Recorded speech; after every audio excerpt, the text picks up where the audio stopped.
There's much more in common between the people of China and the people of the United States than differ. There's a lot of common values and between Chinese people and American people.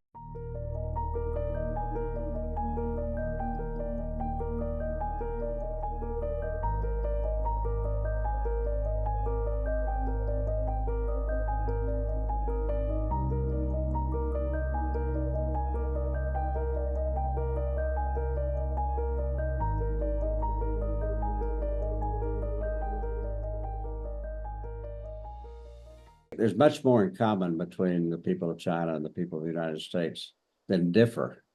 There's a lot of common values and between Chinese people and American people. China is shipping and selling a lot more than it's buying right now, and that's just a fact. The numbers don't lie about that.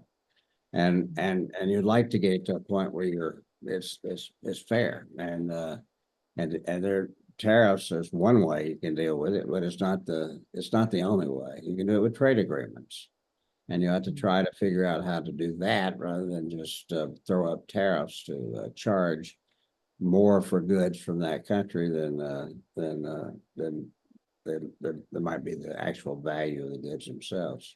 So from a reasonable argument, as you said, to balance the trade, to ideologically belief or single-mindedly belief of decoupling, it seems that we traveled very far within a very short distance of time. How do you understand this extreme of the argument, and it's ever getting stronger? There's political discourse here that's created just to cast blame on somebody else for our problems.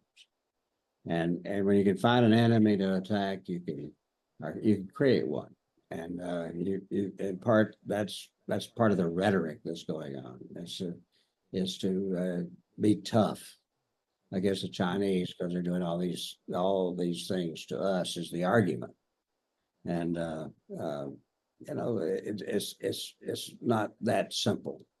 It's not just the fact that there's an enemy. There's not an enemy. You're creating the enemy. And the consequences of doing that is resulting bad policy. But that's in our society, we argue about things like that in the political process.